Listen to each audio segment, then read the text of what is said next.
The stagecoach driver counted her coins twice, shook his head, and was about to turn her away when Zelda Norris pressed her grandmother's wedding ring into his weathered palm alongside the last penny she owned in this world. She watched his expression soften as he weighed the gold band, then nodded once and gestured toward the coach bound for Montana territory. And in that moment, she knew she was gambling everything on a future she could not see in a land she had never known. It was April of 1878, and Philadelphia felt like a prison of memories she needed to escape. Her father had died owing more debts than she could count. Creditors had taken the house, and the man she thought would marry her had vanished the moment the money disappeared. At 22 years old, Zelda had nothing but the clothes on her back, a leather satchel containing 2 dresses and her mother's Bible, and now a ticket west to a place called Utica, Montana, where her aunt supposedly ran a boarding house. She had not heard from Aunt Margaret in 5 years, had no idea if the woman even remembered her, but anywhere seemed better than Philadelphia and its suffocating walls of disappointment. The journey took 3 weeks of dust and discomfort, changing coaches in Chicago and again in Bismarck. Zelda sat pressed between a preacher's wife who smelled of camphor and a traveling salesman who talked incessantly about his line of patent medicines. She watched America transform through the small window, cities giving way to prairies, prairies stretching into something wilder and more vast than she had imagined possible. The mountains rose like ancient gods in the distance, their peaks still white with snow even as spring warmed the valleys below. When the coach finally rattled into Utica, Montana territory, on a Tuesday afternoon in early May, Zelda's heart sank. The town consisted of one main street lined with rough wooden buildings, a general store, a saloon, a bank that looked more like a cabin, and a scattering of houses that seemed to lean against each other for support. Mud from recent rains caked the streets, and the air smelled of horses and wood smoke. This was nothing like Philadelphia with its cobblestones and gas lamps and the bustle of civilization. She climbed down from the coach, her legs unsteady after so many hours of travel, and asked the driver about Margaret Dawson's boarding house. He scratched his beard and looked at her with something like pity. "Madam, Margaret Dawson passed on last winter. Pneumonia took her quick." The words hit her like a physical blow. Zelda stood in the middle of the muddy street, her satchel in her hand, and felt the full weight of her situation settle over her like a shroud. She had no money, no ring, nothing but the clothes she wore and 2 spare dresses. She had no place to stay and knew not a single soul in this rough Montana town. The other passengers dispersed quickly, claimed by family or friends, or simply walking with purpose toward destinations they knew. Zelda remained frozen, fighting the urge to simply sit down in the mud and weep. "You lost, miss." The voice came from behind her, deep and careful, with a gentleness that seemed at odds with its rough timbre. She turned to find a man watching her from the shade of the general store's awning.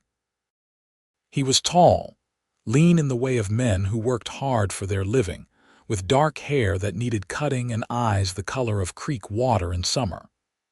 He wore dusty work clothes, a hat pushed back on his head, and had the weathered look of someone who spent his days under the sun.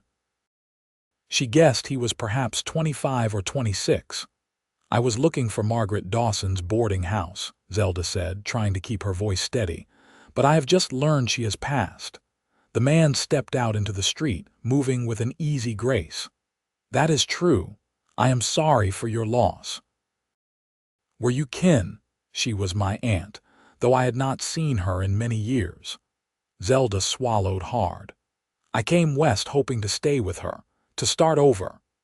Something shifted in the man's expression, a recognition of desperate circumstances that he seemed to understand without needing more explanation. He glanced at her single satchel, then back at her face. "My name is Owen Vance. I run a horse ranch about 5 miles north of town. Margaret was a good woman, helped me out when I first came to Montana myself. I would have wanted someone to help her kin if the situation were reversed." "I cannot accept charity," Zelda said quickly, though even as she spoke the words she wondered what alternative she had. "Not charity," Owen said. "My ranch hand's wife does the cooking and some cleaning, but she just had a baby and could use help. The work is hard and the pay is not much, but there is a small cabin on the property that nobody uses. It needs fixing up, but it is sound enough. If you are willing to work, I am willing to offer the job." Zelda looked into his face, searching for deception or hidden motives, but found only a straightforward honesty that surprised her. In Philadelphia, men did not help women they did not know without expecting something in return.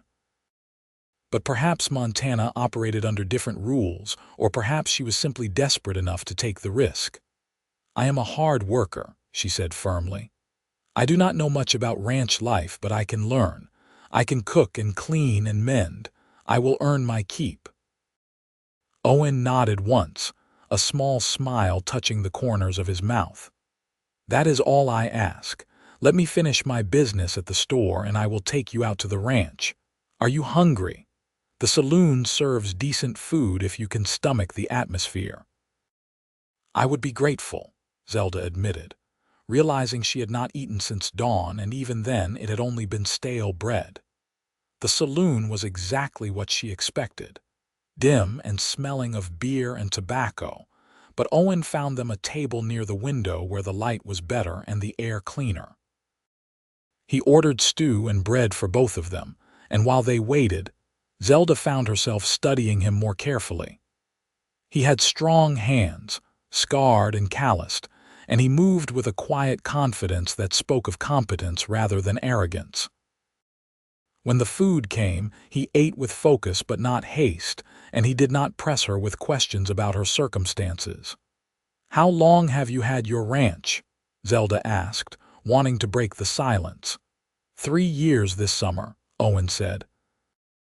"Saved every penny working on other people's spreads, then bought the land from a man who wanted to head back east. It is not much yet, but the horses are good and the land has potential.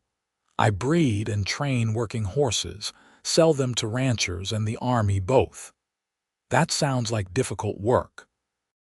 "It is the kind of difficult I do not mind," Owen said. "Horses make sense to me, more sense than most people if I am being honest." Zelda smiled despite herself. "I think I understand that feeling." After the meal, Owen collected his supplies from the general store, introducing Zelda to the proprietor, a round man named Henry who looked at her with curious but not unkind eyes. Then Owen helped her up onto the seat of his wagon, her satchel stowed in the back among sacks of grain and coils of rope, and they headed north out of town. The landscape opened up around them, rolling grasslands dotted with stands of pine, and the mountains rising in the distance like sentinels. The sky seemed impossibly huge after the narrow streets of Philadelphia, and the air smelled clean and sharp. Owen drove in comfortable silence, occasionally pointing out landmarks or mentioning the names of neighboring ranches they passed. Zelda found herself relaxing slightly, the tension that had coiled in her chest since leaving Philadelphia beginning to ease just a fraction. The ranch, when they reached it, was modest but well-maintained. A main house built of logs sat on a slight rise, with a barn and several corrals spreading out behind it. Horses grazed in the near pasture, and Zelda could see their beauty even from a distance, the way they moved with power and grace. A smaller cabin sat to the east of the main house, and Owen gestured toward it. "That would be yours if you want it. Like I said, it needs work. The roof is sound, but the windows need better shutters and the inside needs a good cleaning. Nobody has lived there for over a year." "It looks perfect," Zelda said honestly. After thinking she would be sleeping in the street, any roof at all seemed like a blessing. A woman emerged from the main house, a baby on her hip and a smile on her weathered face. She was perhaps 30, with kind eyes and flour dusting her apron. "Owen, you brought company." "This is Zelda Norris," Owen said, helping Zelda down from the wagon. "Margaret Dawson's niece from Philadelphia. Margaret passed, as you know, and Miss Norris came west not knowing. I offered her the east cabin and work helping out around the place if you could use it." The woman's expression shifted to sympathy. "Oh, honey, I am so sorry about Margaret. She was a lovely woman. I am Clara Bennett, and this little one is Sarah."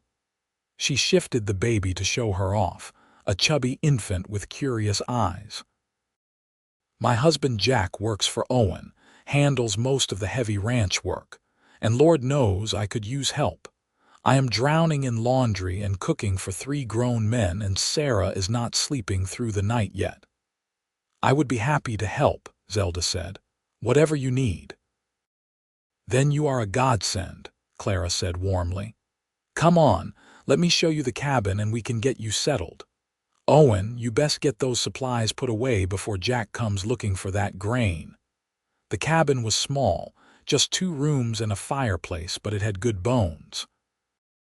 The windows had glass and the floor was solid wood, and someone had built shelves into one wall. It smelled of dust and disuse, but nothing that could not be fixed with cleaning and airing out. Clara helped her sweep and wipe down surfaces while the baby dozed in a basket, and by evening the space felt almost welcoming.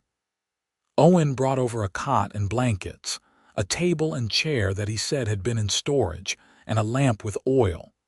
"Thank you," Zelda said when he set down the last load. "You have been kinder than I had any right to expect."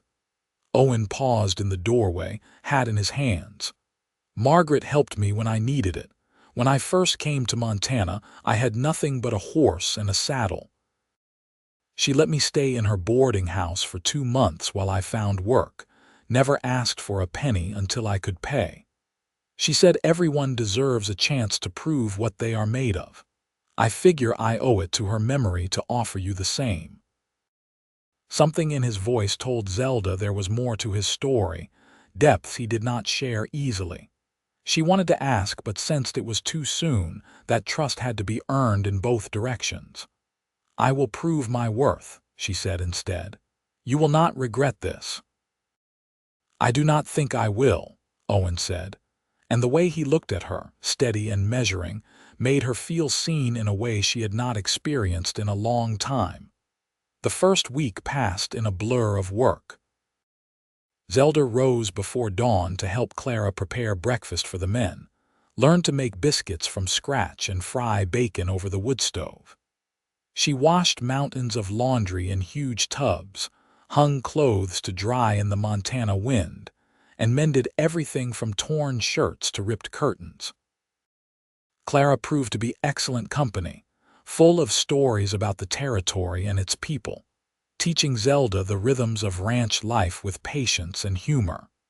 Jack Bennett was a quiet man, broad-shouldered and steady, who clearly adored his wife and baby daughter.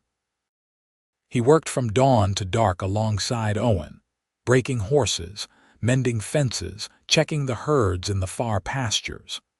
Zelda saw Owen primarily at meals, where he ate with focus and spoke little, though she noticed he listened carefully when others talked. He had a way of noticing things, small things, like when Clara seemed tired or when Jack favored his left leg after a long day. He would adjust the work accordingly without making a fuss about it.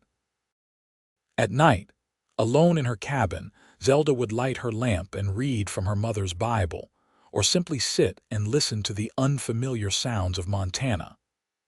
Coyotes called in the distance, and the wind moved through the pines with a sound like rushing water. It was so different from Philadelphia's constant noise of carriages and crowds and industry. Here, the silence felt alive, full of possibility rather than emptiness. On Sunday, Owen drove them all into Utica for church services held in the schoolhouse. The community was small but welcoming, ranchers and townspeople mixing together with an easiness that surprised Zelda. Several people expressed condolences about Margaret, and a few of the women invited her to quilting circles and social gatherings.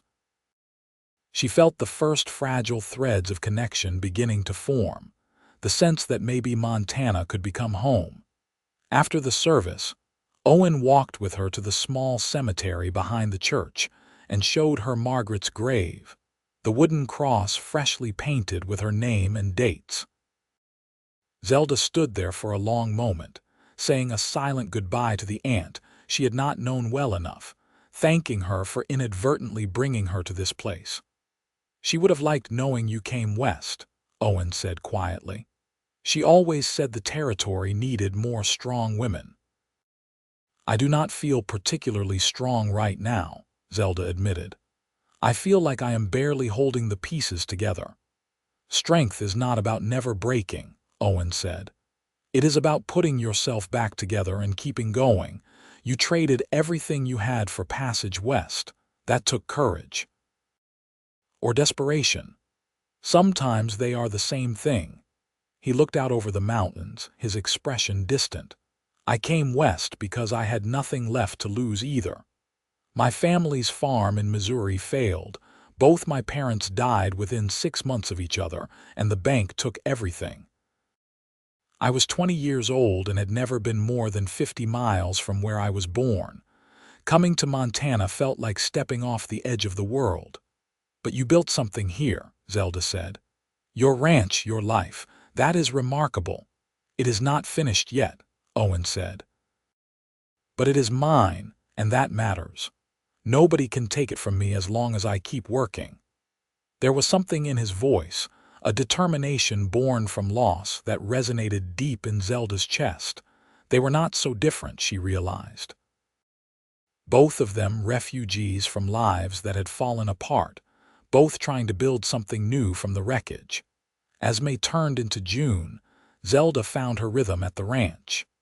She learned to read the weather, to know when storms were coming by the way the horses acted and the smell of the air.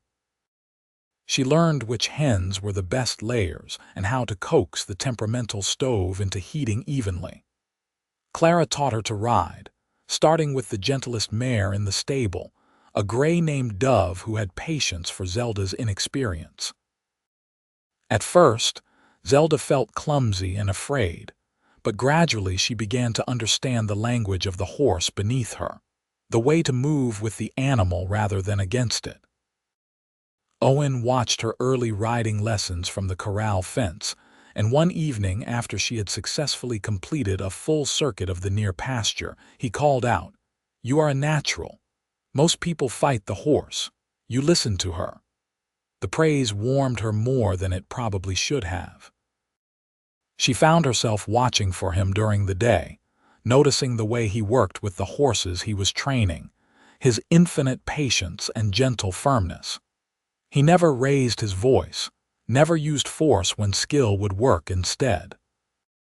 The horses responded to him with trust that seemed almost magical, and she began to understand why his reputation as a horse breeder was growing throughout the territory.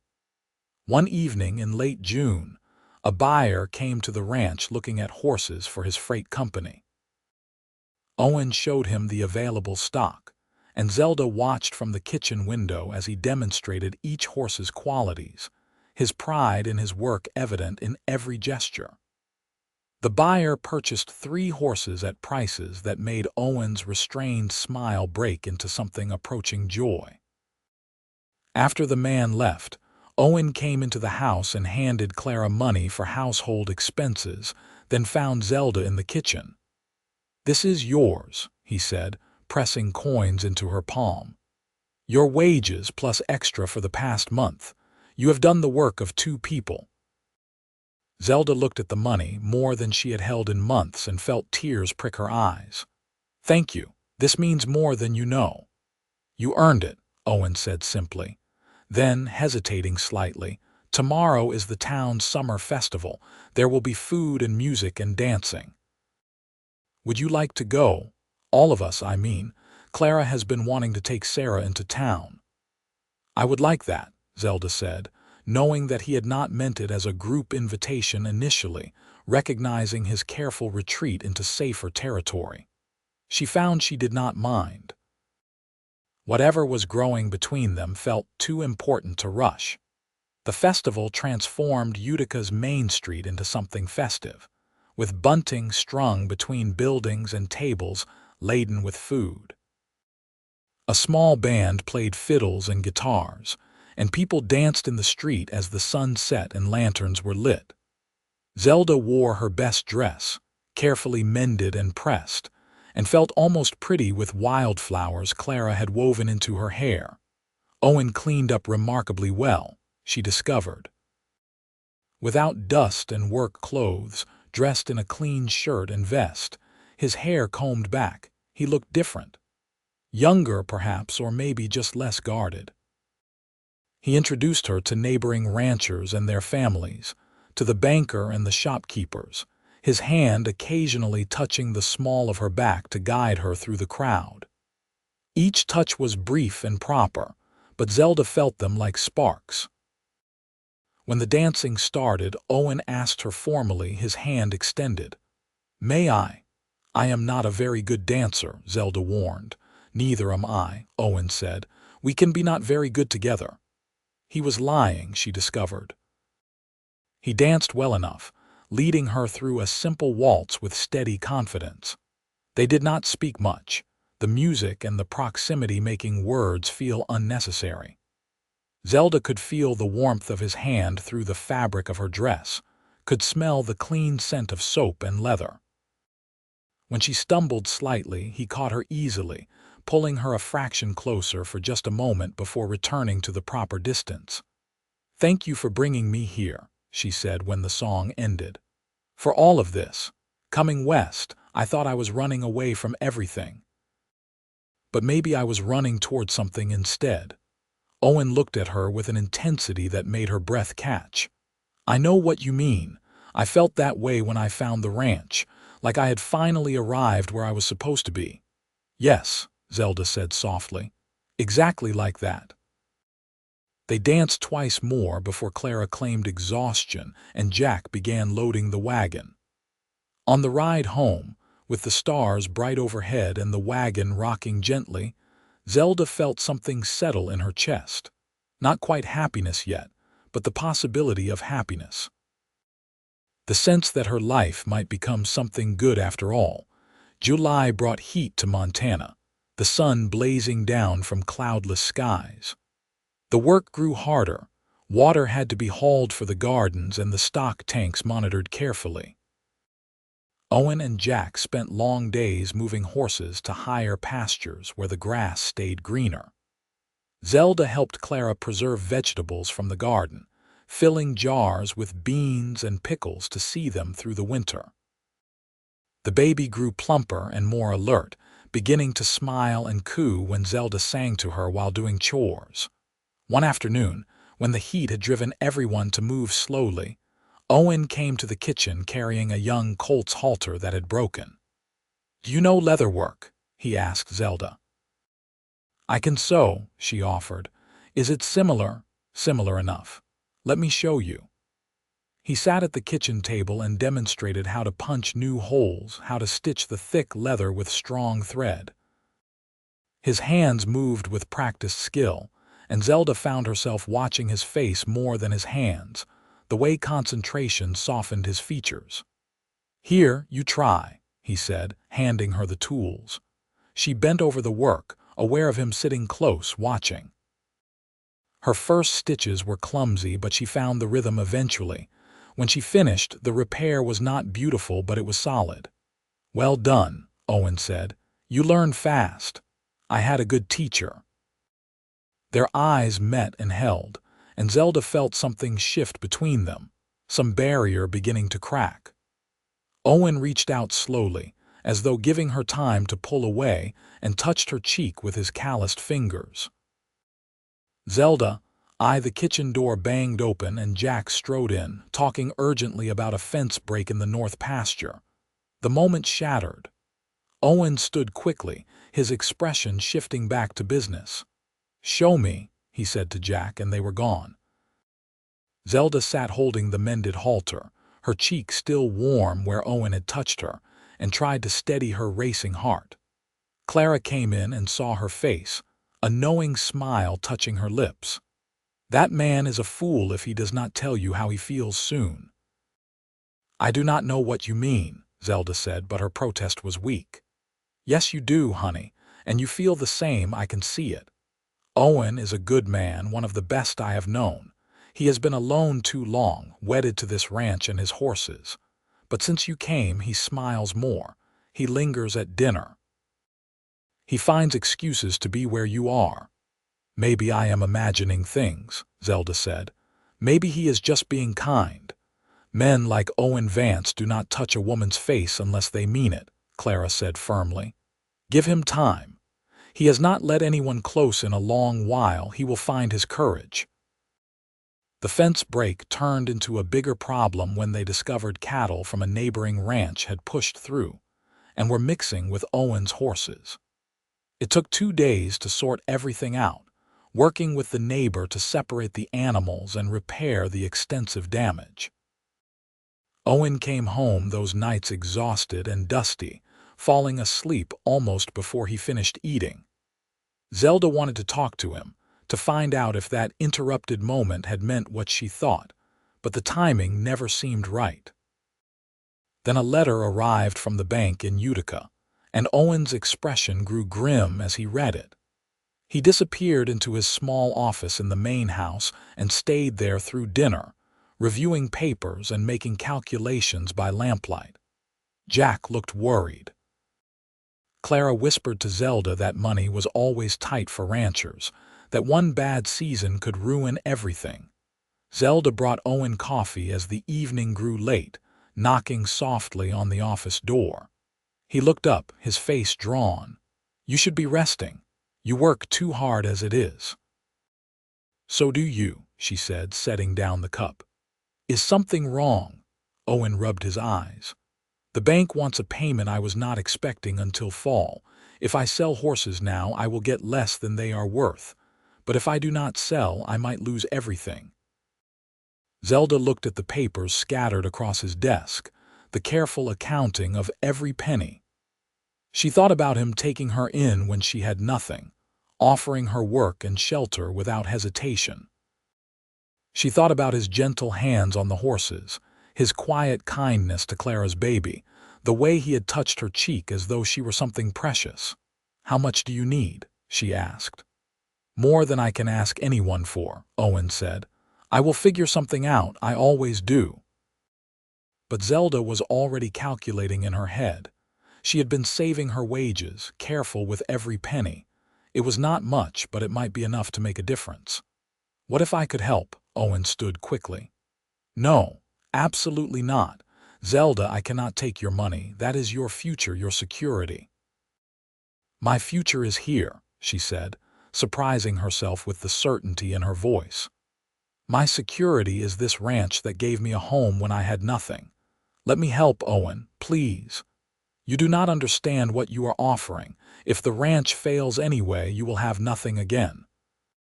"Then we will have nothing together," Zelda said. "But at least we will have tried." Owen stared at her, something breaking open in his expression. He crossed the small space between them in 2 strides and cupped her face in both hands. "You are worth more than gold," he said, his voice rough with emotion. "More than this ranch, more than all the horses in Montana, I cannot take from you." "You are not taking," Zelda said, her own hands coming up to cover his. "I am giving. There is a difference." He kissed her then, desperate and grateful and tender all at once. Zelda felt herself melt into him, all the careful distance they had maintained collapsing in an instant. When they finally broke apart, both breathing hard, Owen pressed his forehead to hers. "I have been trying not to love you," he admitted. "Telling myself it was too soon, that you needed time to find your feet here. But I think I have loved you since you stood in that muddy street with your chin up, refusing to break even though you had lost everything." "I've been trying not to love you too," Zelda whispered. "But I do. I love the way you are with the horses, the way you took me in without question. I love your steadiness and your strength. I love that you touch my face like I am something fragile even though we both know I am not." "You are both," Owen said. "Strong and fragile, brave and scared. Perfect." They stood there holding each other as the lamp burned low, and Zelda felt the last pieces of her heart, the ones that had been so carefully guarded, finally settle into place. This was what she had been running toward, even when she thought she was running away. This man, this place, this unexpected second chance at life. In the morning, they rode to town together, and Zelda withdrew her savings from the account she had opened with her first wages. It was not everything Owen needed, but combined with selling 2 horses he had been planning to keep for breeding stock, it was enough to satisfy the bank. The banker looked surprised but pleased, taking Owen's payment and stamping the papers with official finality. Walking out into the sunshine, Owen took Zelda's hand openly for the first time. Several townspeople noticed and smiled, word spreading the way it did in small communities. By the time they reached the general store, Henry greeted them with a knowing grin. "About time, Owen. We were all wondering when you would wise up." "I have been a fool," Owen agreed easily, "but I am trying to do better." They bought supplies with the lightness of people who had shed a heavy burden, teasing each other over what type of flour to buy and whether they needed more sugar. When Owen lifted Zelda onto the wagon seat, his hands lingered at her waist, and she blushed at the public display even as it thrilled her. Clara was delighted when they returned and shared the news, though she made it clear she had known all along. "Finally!" she exclaimed, hugging them both. "I was ready to lock you 2 in the barn until you figured it out." Jack shook Owen's hand with genuine warmth. "She is a good woman, Owen. You are a lucky man." "I know," Owen said, looking at Zelda with such open affection that she felt her heart might burst. "Believe me, I know." The rest of July passed in a golden haze. Owen and Zelda worked side by side during the day, their hands touching whenever they passed, stolen kisses in the barn or behind the house when they thought no one was watching. Clara pretended not to notice, but her smile gave her away. In the evenings, after the work was done, Owen would walk Zelda to her cabin, and they would sit on the small porch, talking about everything and nothing as the sun set over the mountains. He told her about his childhood in Missouri, about parents he had loved and lost, about the desperate years after their death when he had worked any job he could find. She told him about Philadelphia, about her father's gambling and her mother's quiet despair, about the man who had promised marriage but wanted only her family's vanished money. They shared their wounds and their hopes, building intimacy word by careful word. One evening in early August, Owen arrived at her cabin carrying a small box. "I have something for you," he said, suddenly nervous in a way she rarely saw him. Inside the box was a ring, simple gold with a small garnet chip. "It was my grandmother's," Owen explained. "The only thing I kept from Missouri besides my horse and saddle. I want you to have it if you will accept it, if you will marry me, Zelda. I know it has only been a few months and maybe it is too fast, but I am certain. I have never been more certain of anything." Zelda's hands shook as she took the ring. It fit perfectly on her finger, the gold warm against her skin. "Yes," she said, her voice breaking. "Yes, I will marry you. I am certain too."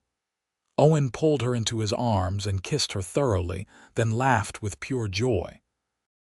"You have made me the happiest man in Montana," he said, "possibly in all the territories." "Good," Zelda said, smiling through happy tears. "That was my intention." They were married in September in the same schoolhouse where they had attended church. The whole town came, it seemed, filling the small space with well wishes and celebration. Zelda wore a dress that Clara had helped her make, simple but beautiful, with lace at the collar that had belonged to Margaret. She carried wildflowers from the meadow behind the ranch, and when she walked down the aisle to where Owen waited, his expression told her everything she needed to know about being loved.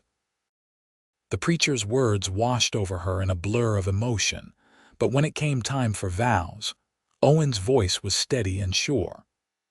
"I promise to love you and care for you, to work beside you and support you, to honor what you brought to my life when you arrived with nothing but courage. You are worth more than gold to me, Zelda. You are worth everything." Zelda's own vows came from her heart. "I promise to love you and trust you, to build our life together with the same determination that brought me west. You gave me a home when I had none, hope when I had lost it, and love when I thought I would never find it. I am yours, Owen, completely and forever." The celebration afterward was joyous, with food and music and dancing that lasted until the stars came out. Zelda danced with Owen, with Jack, with Henry from the general store and half the other men in town. But it was Owen she kept returning to, Owen whose eyes followed her around the room, Owen who finally claimed her hand and led her to the wagon as the party continued without them. They drove home through the September night, the air crisp with the promise of autumn. Instead of going to her old cabin, Owen carried her over the threshold of the main house, into the bedroom he had spent the past week preparing. He had built new furniture, hung curtains, made the space welcoming. "Our room," he said. "Our home." That night they became husband and wife in truth, their joining tender and sweet and full of the love they had been carefully building all summer. Zelda had never known such gentleness, such patience. Owen made her feel cherished, desired, safe enough to be vulnerable. And when they finally lay tangled together in the darkness, his arms around her and her head on his chest, she felt complete in a way she never had before. "I love you," she whispered. "I love you," Owen answered, kissing her forehead. "My wife, my partner, my heart." The autumn brought changes to the ranch. Jack and Clara moved into Zelda's old cabin, grateful for more space now that baby Sarah was getting bigger and more active. Owen and Zelda settled into the rhythms of married life, learning each other's habits and preferences. She discovered he sang while working with the horses, old songs from his childhood that he would never perform for an audience. He discovered she talked in her sleep sometimes, fragments of dreams that made him smile in the darkness. They worked together to prepare for winter, preserving food and checking the buildings for weatherproofing. Owen taught Zelda more about the horses, letting her help with the gentler training work. She had a gift for it, he said, a natural understanding of the animals that pleased him. Together they worked with a 2-year-old mare who had been skittish, slowly building her trust until she would take a saddle without flinching. "You are a fine horsewoman," Owen said one afternoon, watching Zelda lead the mare through her paces. "Better than some men I have worked with." "I had an excellent teacher," Zelda said, smiling at him, "and excellent horses." In October, a letter arrived that made Zelda's heart sink. It was from Philadelphia, from a lawyer handling her father's estate. There were remaining debts, the letter explained, and as the only heir she could be held responsible. The amount listed made her feel sick. Owen read the letter over her shoulder and immediately shook his head. "Those debts are not yours. You do not owe them." "But the law says a lot of things. But you are in Montana now, married, starting a new life. Let me write to our banker, have him recommend a lawyer. We will fight this, Zelda. I will not let Philadelphia reach out and drag you back into that mess." True to his word, Owen contacted a lawyer in Helena who specialized in such matters. After reviewing the case, the lawyer assured them that Zelda had no legal obligation to pay debts incurred solely by her father, especially having left Pennsylvania before his death. The creditors were reaching, hoping for easy money from a grieving daughter. Owen paid the lawyer's fee without complaint and burned the letter from Philadelphia in their fireplace. "That life is gone," he said firmly, watching the paper curl and blacken. "You are free of it, Zelda. You are mine now, and I am yours, and nothing from the past can touch us." She believed him. Looking around their home, feeling the solid warmth of his presence beside her, she finally felt the last chains of her old life fall away. She was Zelda Vance now, a rancher's wife in Montana Territory, and that was exactly who she wanted to be. The first snow came in early November, a light dusting that made the world look clean and new. Owen took Zelda riding up into the hills to check on the horses in the high pasture, and they stopped at an overlook that showed the ranch spread out below them, the mountains rising beyond. "This is ours," Owen said, his arm around her waist. "Everything you see. We built this together." "You built it," Zelda corrected. "I just arrived." "No," Owen said firmly. "We built it together. Your courage, your work, your faith in me when the bank was circling. Your love. Those things built this as much as any fence post or barn beam. We are partners in this, Zelda. Equal partners." She turned in his arms and kissed him, there on the mountainside with the snow beginning to fall more heavily. "Equal partners," she agreed. "I like the sound of that." Winter settled over the ranch with serious intent. The snow deepened, the temperatures dropped, and the work shifted to keeping animals fed and sheltered. Owen and Jack broke ice on water troughs every morning, hauled hay to the horses, checked constantly for signs of illness or injury. Zelda and Clara cooked hearty meals to fuel the men through their cold days, baked bread and kept the fires burning. In the evenings, they would all gather in the main house, playing cards or reading aloud while baby Sarah played on the floor. It was a good winter, despite the hardships. The ranch felt prosperous, secure. Owen had sold enough horses before the snow came to give them a comfortable cushion financially. He talked about his plans for spring, about expanding the breeding program, maybe buying the adjacent property if it came available. Zelda listened and offered suggestions, her opinions valued and considered seriously. One January night, when the wind howled outside and the fire crackled warm inside, Owen pulled Zelda onto his lap as they sat reading. "Are you happy?" he asked her quietly. "Happier than I ever thought possible," Zelda said honestly.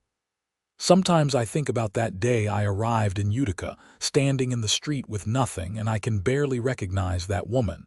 She was so scared, so lost." "She was brave," Owen corrected. "She traded her last penny for passage west.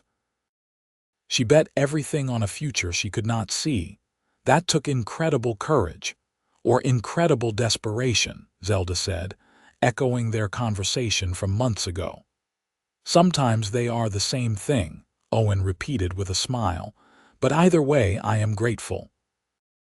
Grateful you came west, grateful you stayed, grateful you chose me."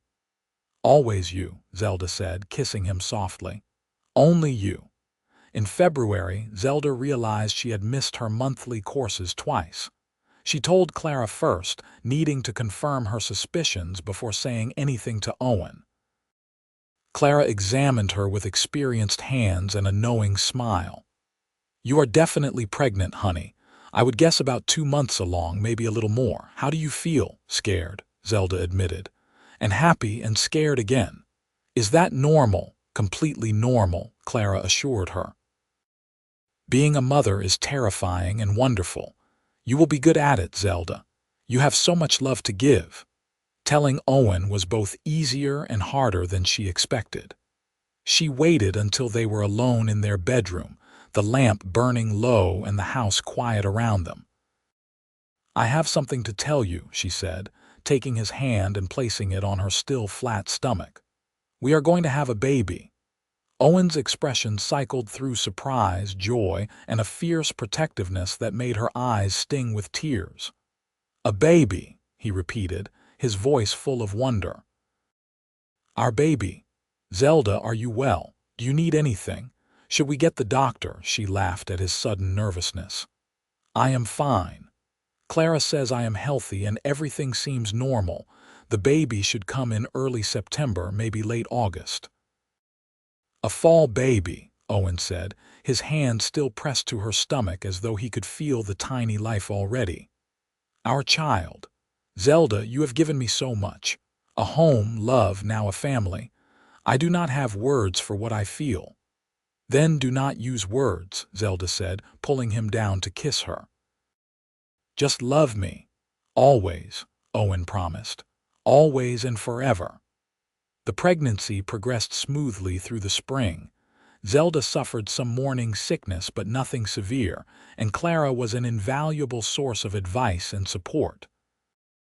Owen became almost comically protective, trying to prevent Zelda from doing any heavy work, watching her like a hawk for any sign of distress. She finally had to sit him down and remind him that pregnant women had been doing ranch work since time began, and she was not made of glass. "I know," Owen said, looking sheepish. "I just want you safe, both of you." "We are safe," Zelda assured him. "I promise I will be careful, but I need to feel useful, Owen. I need to work." They compromised. Zelda continued helping Clara with cooking and housework, tended the garden as it began producing in the spring warmth, and worked with the gentler horses when Owen was there to supervise. But she left the heavy lifting and the more dangerous work to the men, accepting her limitations with as much grace as she could manage. In April, a traveling preacher came through Utica, and Owen asked him to come bless the ranch. The whole community gathered for a simple service, praying for health and prosperity and safe births. Many of the women brought gifts for the coming baby, practical things like blankets and little gowns, but also wishes and advice that made Zelda feel embraced by her adopted community. "Montana takes care of its own," Henry from the general store said, his wife presenting Zelda with a beautiful knitted blanket. "You are one of us now, Mrs. Vance. You and your baby will never want for anything while we have breath." That sense of belonging, of being woven into the fabric of a place and people, meant more to Zelda than any material gift. She had come west alone and desperate, and now she was surrounded by friends and family. The transformation felt like a miracle. The summer was hot again, and Zelda grew large with the baby. She moved more slowly, felt the child kick and roll inside her with increasing vigor. Owen would put his hand on her belly at night, talking to the baby, telling stories about the horses and the ranch, promising to teach the child to ride and rope and live well in Montana. "Boy or girl?" he asked her one evening. "Do you have a preference?" "Healthy," Zelda said firmly. "That is my only preference." "Mine too," Owen agreed. "But if we have a son, I want to name him William, after my father. If we have a daughter, what about Margaret for your aunt?" "Those are good names," Zelda said, touched that he wanted to honor the people who had shaped them. "Yes. Let us do that." The baby came on the first day of September, arriving with the dawn after a long night of labor. Clara attended Zelda with skill and calm, while Owen paced holes in the floor of the main room, Jack trying to distract him with cards and conversation. When the baby's cry finally split the air, Owen was through the door before anyone could stop him, falling to his knees beside the bed where Zelda lay exhausted but radiant. "A son," Clara said, placing the squalling infant on Zelda's chest. "A healthy, strong boy." "William," Owen said, his voice breaking. He touched his son's tiny hand with one calloused finger, tears streaming down his face without shame. "Hello, William. I am your father. This is your mother. We love you so much already." Zelda could not speak past the lump in her throat, could only hold her baby and look at her husband and feel so full of love she thought she might shatter from the force of it. They had created this, she and Owen. This perfect, tiny person who was the best of both of them. Their son. Their family. The weeks after William's birth were exhausting and wonderful. Zelda learned to nurse, to read her baby's different cries, to function on little sleep. Owen helped as much as he could, walking the floor with William when he fussed at night, changing diapers without complaint, simply being present and involved. Clara was a godsend, taking the baby for a few hours each day so Zelda could rest, sharing the wisdom she had gained with Sarah. As autumn painted the mountains in shades of gold and crimson, the ranch settled into a peaceful rhythm. William grew stronger every day, his eyes beginning to focus and track, his tiny fists waving with increasing coordination. Owen was besotted with his son, constantly holding him, showing him the horses and the mountains, talking to him about everything. "He cannot understand you," Zelda said with amusement, watching Owen give William a detailed explanation of horse training techniques. "Not yet," Owen agreed. "But he will. I want him to know this land, to love it the way I do, to understand what we built here." "What we built," Zelda corrected, using his own words from months before. "Together." "Together," Owen agreed, pulling her into a one-armed embrace while holding William in the other arm. "Always together, the three of us now." In October, they received word that Montana would likely become a state within the next few years. The news caused excitement throughout the territory, talk of what statehood would mean for development and opportunities. Owen was cautiously optimistic. More people coming west could mean more demand for horses, but it could also mean losing some of the wilderness that makes this place special. "Change is coming either way," Zelda said practically. "We will adapt like we have adapted to everything else." "We will," Owen agreed. "As long as I have you and William, I can handle anything." The winter of 1878 into 1879 was harder than the previous one, with heavier snows and longer cold snaps. But the ranch was prepared, and the family weathered it together. William grew during those dark months, becoming more alert and interactive. By the time spring arrived, he was laughing and reaching for things, his personality beginning to emerge. He had Owen's eyes and Zelda's smile, and he was fearless in a way that both delighted and terrified his parents. Spring brought work and renewal. Owen and Jack prepared for the new foals, repaired winter damage, and began training the yearlings. Zelda helped Clara plant an expanded garden, planning to preserve even more food with another mouth to feed eventually. William spent his days being passed between the women, watching the world with curious eyes, loved by everyone on the ranch. One May afternoon, as Zelda sat on the porch with William in her lap, watching Owen work a young horse in the corral, she felt a profound sense of gratitude wash over her. 2 years ago, she had stood in a muddy street with nothing but desperation and determination. Now she had a husband who loved her, a son who made every day brighter, a home that felt solid and secure, and a community that had embraced her as one of their own. Owen caught her watching and waved, his smile brilliant across the distance. She waved back, thinking about everything they had overcome, every challenge they had faced together. She thought about trading her last penny for passage west, about Owen saying she was worth more than gold. At the time, it had seemed like mere kindness. Now she understood it was prophecy. She was worth more than gold because she had found something money could never buy. Love, family, home, purpose. She had found herself in Montana, found the courage she did not know she possessed, found a man who saw her worth when she barely saw it herself. "Your father is a good man," she told William, who gurgled happily in response. "He saved me in every way a person can be saved. And I am going to spend the rest of my life being worthy of that gift." But even as she said it, she knew Owen would disagree. He would say they had saved each other, that she had given him as much as he had given her. Maybe that was the truth of it. Maybe love was not about one person rescuing another, but about two people choosing to build something together, brick by brick, day by day, until they had created something strong enough to weather any storm. The years rolled forward with the steady inevitability of seasons. William learned to walk, then to run, his laughter ringing across the ranch as he chased chickens and tried to pet every horse he could reach. Jack and Clara had another baby, a boy they named Thomas, and the two families raised their children together like one extended unit.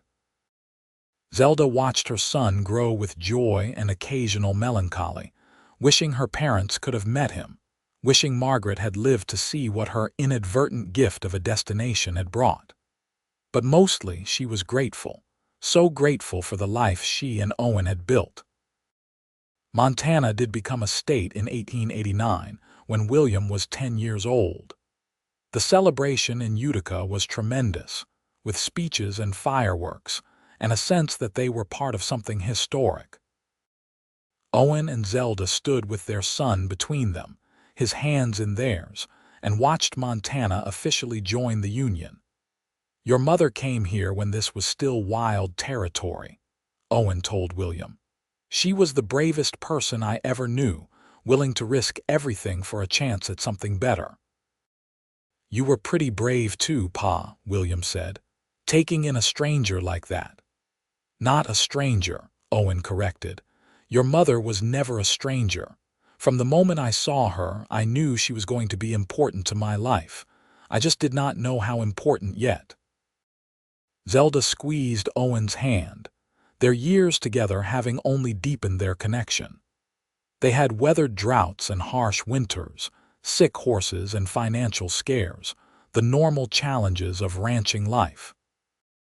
Through it all, they had remained partners in every sense, their love the foundation everything else was built upon. More children came, 2 daughters in quick succession when William was 12 and 13. They named them Margaret and Clara, honoring the women who had shaped their lives. The ranch expanded with the growing family, more buildings constructed, more land purchased as it became available. Owen's reputation as a horse breeder spread throughout Montana and into neighboring states, and the ranch prospered. But more than the material success, more than the growing herds and expanding property, what mattered was the life they had created. Sunday dinners with the whole extended family, holidays celebrated with neighbors who had become friends, evenings on the porch watching the sun set over the mountains while their children played. Simple moments that made up a rich life. When Zelda turned 40, Owen threw her a party that brought half the county to the ranch. As she stood surrounded by people she loved, watching her husband teach their son to dance while their daughters chased each other around the yard, she thought back to that desperate woman who had traded her last penny for passage west.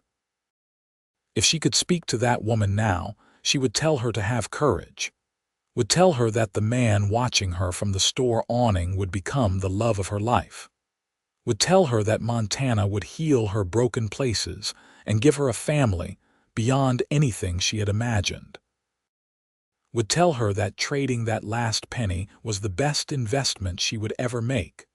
Owen found her alone for a moment, pulling her into his arms. His hair was graying at the temples now, lines carved around his eyes from years of squinting into the sun. But to her, he was as handsome as the day they met.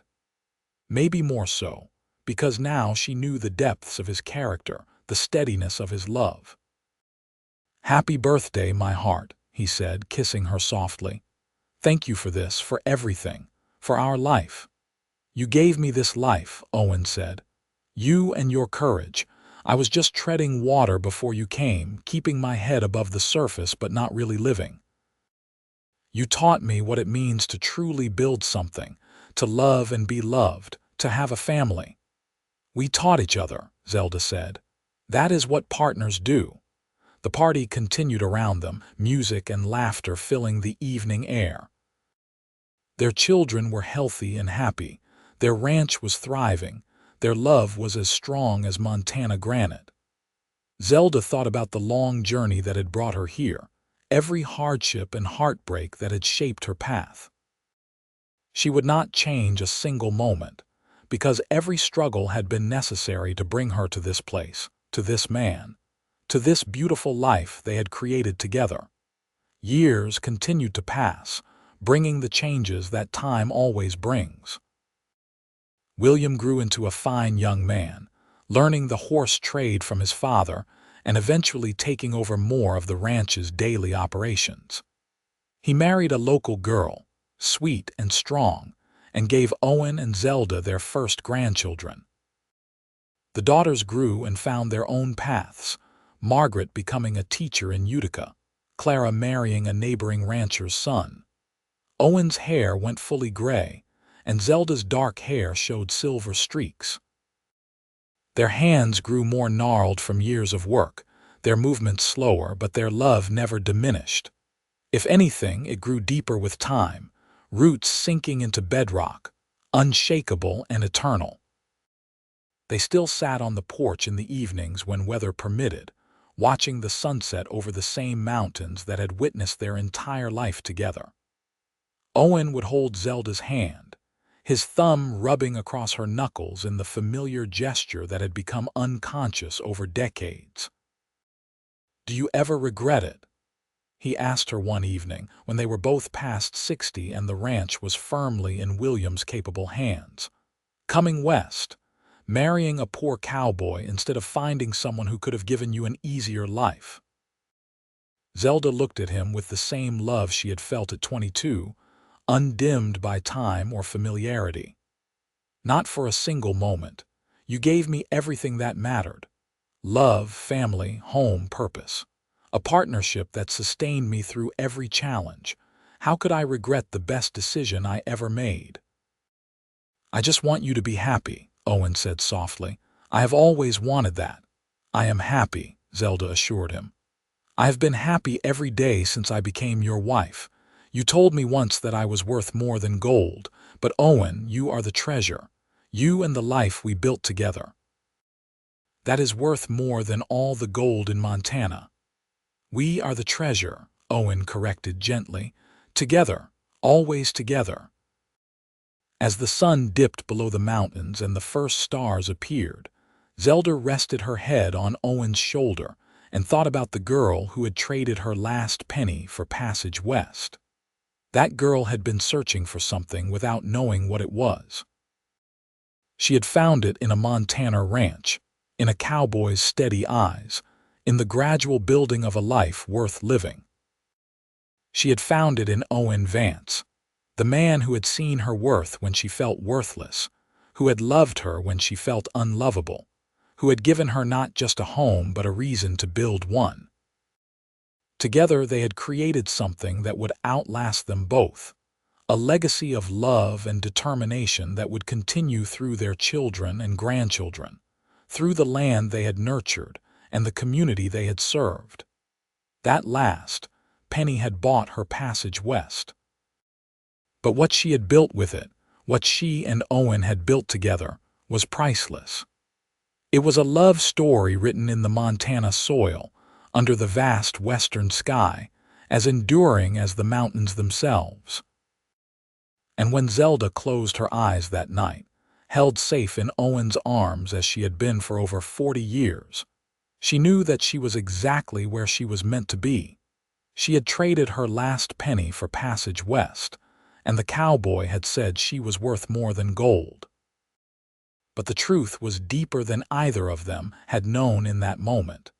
They had both been treasures waiting to be discovered, two people who had lost everything finding everything in each other. Their love story was not about rescue or salvation, but about recognition. About seeing the gold in another person when the world said they were worthless. About choosing to build together when it would have been easier to give up alone. And it was a story that would continue long after they were gone, carried forward by the family they had created and the values they had instilled. Hard work, honesty, compassion, and above all, love. The kind of love that sustained through hardship, that deepened with time, that made ordinary days extraordinary simply by being shared. Montana had shaped them both, but they had shaped Montana right back, carving out a piece of it that would always be theirs. The Vance Ranch, standing solid and prosperous, was a testament to what two people could accomplish when they worked together toward a common dream, when they loved without reservation, when they saw the worth in each other that the world had overlooked. Zelda fell asleep that night with a smile on her face, Owen's heartbeat steady beneath her ear, and the knowledge that she had lived a life of meaning and joy. She had been brave enough to trade her last penny for an unknown future, and lucky enough to find a man who recognized her true value. Together they had proven that love was the greatest treasure of all, worth more than any amount of gold, capable of transforming broken people into something whole and beautiful. Their story was complete, a circle closed with grace and gratitude. From that desperate moment in a muddy Montana street to this peaceful evening in their shared bed, Zelda and Owen had written a love story for the ages. Not because it was extraordinary in its events, but because it was extraordinary in its constancy, its depth, its absolute refusal to give up on each other or the life they were building together. And somewhere in the house, their grandchildren slept, carrying within them the legacy of that love. The story would continue, generation after generation, all tracing back to the moment a cowboy saw a woman with nothing and recognized everything. To the moment she chose to trust him, to stay, to love, to build, to create something lasting from the ashes of what had been lost. That was the real treasure. Not gold or land or success, but love that endured, family that flourished, and a life lived with purpose and passion. Zelda had traded her last penny for passage west, and in return, she had received everything worth having. She had found her home, her heart, her happiness in the arms of a cowboy who kept his word. She was worth more than gold, and so was he, and together they were priceless.